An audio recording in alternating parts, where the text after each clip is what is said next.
안녕하세요. 대한민국 토지투자입문서 저자이면서 토공모 밴드직입니다. 자, 오늘은 그동안 토지에 공부를 할 때 용도 지역에 대해서 공부를 했고요. 또 지난 시간 또 도로에 대해서 일부 조금 했는데 도로에 대해서 또 개별법에 대해서 집중적으로 하시기 전에 용도 지역에 대해서 오늘은 총 정리하는 시간을 갖도록 하겠습니다. 그래서 과연 여러분들 용도 지역이라는 게 무엇이냐? 용도 지역. 우리가 뒤에 지역이 들어가면 땅에 대한 내용이라고 이해하시라 그랬고요. 지구가 들어가면 건물, 구역이 들어가면 행위 제한이라고 말씀드렸어요. 그래서 토지를 하시려면 반드시 용도 지역, 또 용도 지구, 용도 구역, 그 중에서도 용도 지역과 지구에 대해서는 정말로 정확하게 아셔야 됩니다. 특히 용도 지역, 땅에 대한 내용이죠. 그래서 우리나라의 현재 시스템은 허용행위 방식이다. 그 얘기는 대한민국이라는 전 국토의 공간 속에 이미 허용행위가 정해져 있다라는 소리죠. 그 허용행위는 어떻게? 용도 지역으로 정해져서 규정되어 있다. 자, 그러면 그 법령은 바로 국토의 계획 및 이용에 관한 법률, 줄여서 국계법에 명시되어 있고요. 다시 그 용도 지역에 대한 허용 행위는 국계법에서 각 해당 지자체의 조례로 위임이 되어 있습니다. 그래서 현 우리나라의 용도 지역은 도시 지역과 비도시 지역으로 구분되고요. 도시 지역은 주거와 상업, 공업, 녹지 지역, 또 비도시 지역은 관리 지역, 농림 지역, 자연환경, 보전 지역으로 구분된다라고 말씀을 드렸죠. 그런데 우리가 일반적으로 토지에 관심 가는 지역의 토지는 녹지 지역과 비도시 지역의 토지입니다. 이유는 간단하지요. 토지에 투자해서 죄송합니다. 시세 차익을 올리는 방법은 토지의 어떠한 변화 속에서 시세 차익이 일어나죠. 그래서 우리가 보통 토지에 아무런 변화 없이 현재의 모습, 특히 쉽게 이해하자면 지목 모습 그대로 있는 토지를 우리가 미성숙지라고 표현을 많이 하죠. 그래서 대표적인 게 지목이 전답 과수원인 농지와 지목이 임야인 산지 중에서 용도 지역의 녹지 지역과 비도시 지역의 토지는 미성숙지라고 표현을 많이 합니다. 자, 그래서 허용행위는 지자체 조례로 위임되어 있다고 했어요. 간단하게 얘기해서 용도 지역에서 할 수 있는 행위는 해당 지자체 조례로 확인할 수 있다. 자, 그러면은 그것을 어떻게 확인하느냐? 토지음에 들어가서 확인할 수 있다라고 말씀을 드렸습니다. 자, 요 내용은 국토의 계획 및 이용에 관한 법률에 이제 용도 지역에 대해서 나와 있는 거고요. 또 지구와 구역. 그래서 용도 지역보다 지구가 좀 더 강하고 지구보다 구역이 조금 더 강하다라고 제가 말씀을 드렸습니다. 그렇게만 이해하시면 될 것 같습니다. 자, 그래서 이제 우리나라의 용도 지역 분포도를 보면 도시 지역과 비도시 지역을 구분해서 전국토의 100% 중에 도시 지역이 16.7%.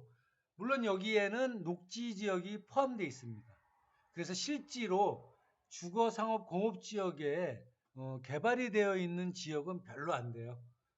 그리고 또 도시 지역의 녹지 지역과 비도시 지역이 83%인데 특히 이 비도시 지역과 녹지 지역의 지목이 전답 과수원 농지와 임야에 차지하는 퍼센테이지가 엄청나게 크다라는 소리죠.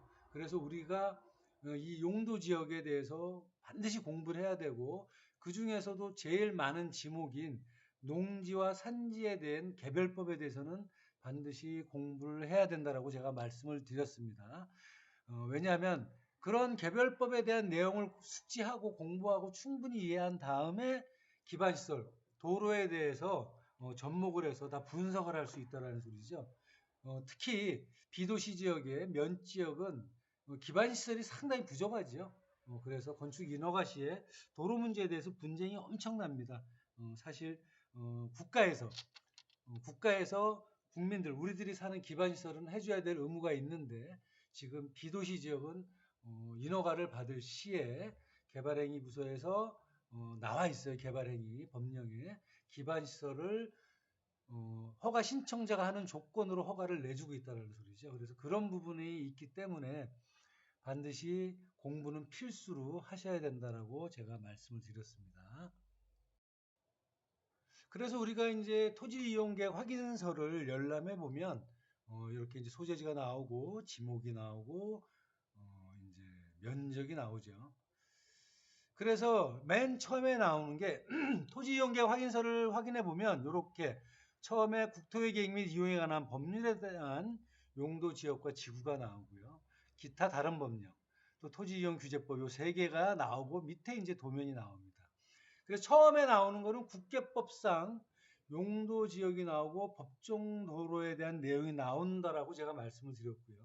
또 두 번째 나오는 거는 기타 다른 법령, 개별법, 뭐 어떤 지목에 대한 법령도 나오고요. 여러 가지 기타 다른 법령, 뭐 여러 가지 위에는 한 가지지만 밑에가 엄청나게 많은 가지수의 기타 다른 법령이 나오고 세 번째 여기는 지금 공란인데 여기에는 현재 여러분들 국민들에게 알려야 될 내용에 대해서도 또 현재 이 토지에 적용되어져 있는 법령 예를 들어서 토지거래 허가구역이다 뭐 이런 내용에 대해서 이제 기재가 되어 있습니다. 그래서 그런 부분들을 토지 이용 계획 확인서를 반드시 임장 후에 관심 토지에는 이 토지가 국계법상은 어떠한 법령의 토지냐 허용행위가 또 개별법상에는 어떤 것이냐 그렇게 해서 분석을 빠른 시간 내에 하셔야 된다는 소리죠. 그래서 법정 도로가 있는지 없는지도 확인해 보셔야 되고 그래서 아까 세 번째 추가 기재 뭐 현재 알려져 있는 내용이라고 제가 말씀드렸죠. 그래서 여기에는 보면은 뭐 건축법 제2조 1항 11호 남목에 따른 도로 일부 포함 이렇게 나와 있네요.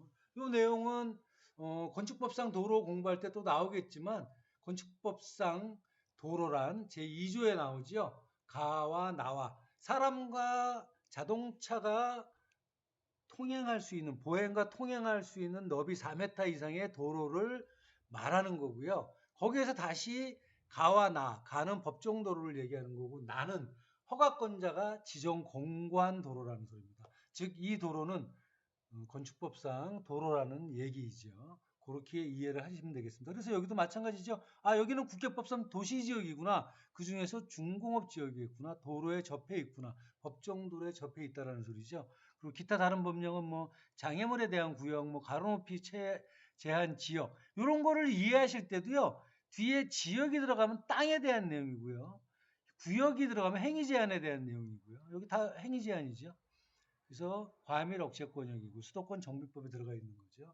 그렇게 이해를 하시면 될 겁니다. 그래서 개별법에는 이제 이런 여러분들이 앞으로 집중적으로 관심을 가져야 될 게 농지와 산지, 지목은 4개죠. 그렇게 이해하시면 될 것 같습니다. 그래서 개별법, 용도지역, 농지법과 산지법이 있는데 당연히 농지법에는 지목이 전답 가수원인 농지일 것이고요. 산지관리법에는 지목이 임야인 산지를 얘기하는 겁니다. 그래서 자, 농지에 대한 개념을 공부했었죠. 그래서 농지는 농지법 제2조의 대장상의 지목이 전답 과수원이면 농지라고 제가 말씀을 드렸습니다. 그리고 나머지 24개의 지목에서 연속하여 3년 이상 농업행위를 하면 농지라고도 제가 말씀을 드렸죠. 그래서 지목이 임야인 토지에 3년 이상 연속하여 농사를 지어도 그 토지는 농지가 아니라는 얘기 반드시 기억을 하셔야 될 것 같습니다. 그러면 그게 실무에 가서는 좀 제가 잠깐 뭐 인터넷상에 이런 말씀을 해도 될런지 모르지만 여러분들이 현장을 다니다 보면 토지 임야라고 많이들 보실 겁니다. 그래서 뭐 토지를 하시는 분들은 야 이건 토임이다 좋은 땅이다라고 얘기하는데 토지 임야에 대해서는 뭐 여러 가지 법적 용어가 있죠. 뭐 축척상의 관계 여러 가지 뭐 이런 게 있는데 그냥 이해하기 쉽게 토지 임야라는 소리입니다. 토지 임야. 그 얘기는 저희가 28개의 지목 중에서 27개의 지목은 현황의 땅에 대한 정확한 내용을 알려면 토지대장을 발급받아야 되고요. 지목이 임야인 토지는 임야대장을 발급을 받아야 됩니다. 그래서 임야들은 집원 앞에 산이라는 글자가 표기가 되어 있죠. 그래서 다 그 산 몇 번지 이런 토지들은 임야대장을 발급을 받아야 되고요. 앞에 지목은 임야인데 산이 없이 그냥 번지수만 나오는 거는 토지대장을 발급을 받아야 됩니다. 그것을 저희가 토임이라고들 표현하는데 보통 가보면은 그냥 평지화되어 있는 토지들이 많아요. 경사가 있는 임야가 아닌. 그래서 토지 임야에 대해서는 실무에서는 여러분들이 이론을 공부한 후에 현장 실무를 다니다 보면 괴리 현상이 많이 나와요. 왜냐하면 법적으로 보면 토지 임야도 임야인데 허가를 과연 어떻게 해야 될 것인가? 건축 허가를 낼 때는 산지 전용 허가를 받아서 대체산림 조성비를 내야 되는지, 아니면 토지 임야 평지에 농사를 지었는데 왜 그것은 불법으로 간주를 안 하는지, 그럼 과연 농지로 인정을 받아서 농지보전 부담금을 부과해야 되는지, 이런 부분에 대해서는 사실 제가 유튜브 상에서는 말씀드리기가 곤란하고요. 저희가 이제 스터디 할 때 이제 그런 내용들은 이제 저희가 개인들끼리 모여서 하는 토의 방식이라 이제 얘기를 하고 있습니다. 그래서 그런 부분에서 이제 여러분들이 괴리가 올 경우가 상당히 많습니다. 근데 오늘은 법령상의 이론적인 얘기를 하는 거고요. 그래서 농지는 다시 한번 농업진흥지역과 진흥지역 밖으로 구분된다 그랬어요. 그러면 또 다시 농업진흥지역은 농업진흥구역과 농업보호구역으로 구분된다 그랬어요. 그러면 여기서 농업진흥지역, 뒤에 지역이 들어갔네요. 그러면 이건 땅이라는 거예요. 농업의 진흥을 위한 땅입니다. 그럼 농업진흥을 위한 땅인데 좀 더 구체화적으로 세분화된다 그랬잖아요. 지구, 구역. 진흥구역과 보호구역 좀 더 구체화적으로. 여기는 농업진흥을 위한 땅인데 여기서는 진흥구역과 보호구역은 좀 더 진흥구역은 앞으로 미래적으로 보면 기계화 용농이 되면서 여기는 체계적으로 농사를 지어야 될 땅인데 행위 제한을 안 하면 기계화 용농이라든지 체계화된 용농하기 힘들겠죠. 그래서 구역이라는 용어를 붙여서 좀 더 강력한 행위 제한을 하는 거고요. 보호구역은 뭐 법령으로는 뭐 그 농업진흥구역의 용선 확보 및 여러 가지 환경을 보호한다고 얘기했는데, 자 여기에는 참 여러분들이 반드시 알아야 될 게 지목이 전답 과수원이 아닌 토지도 진흥구역과 보호구역이 있습니다. 왜? 일전에 한번 얘기했죠. 예전에는 절대농지, 상대농지 이래서 각 토지 지번별로 지정을 했는데 지금은 권역별로 지정을 합니다. 카테고리를 묶어서 이 권역은 진흥지역이다. 여기는 아니다.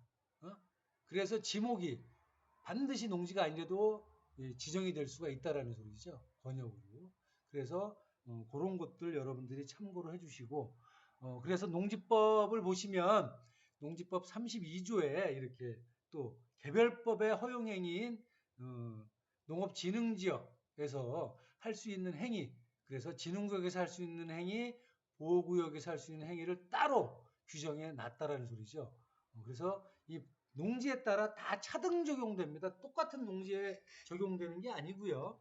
모든 농지는 농지법 적용 대상인데 농업진흥지역 밖의 농지는 크게 규제받는 게 농지법에서는 없고요. 나중에 면적별로 좀 적용은 받지만 그 농지법 32조에서는 적용을 받는 사항이 별로 없어요. 그래서 차등적이라고 제가 적어놨고, 진흥지역 밖은 그래서 보통 국계법상 용도지역인 조례 위임되어 있는 행위를 그대로 따라온다라는 소리죠. 그렇게 이해를 하시면 되고요. 토지는 중복규제이기 때문에 1번과 2번 개별법에서 못하게 하면 국계법에서 만약에 할 수 있어도 못한다는 소리죠. 두 개가 중복이기 때문에, 같이 적용이기 때문에. 그래서 여러분들 그렇게 이해하시면 될 것 같습니다.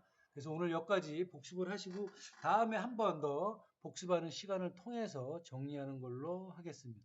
감사합니다.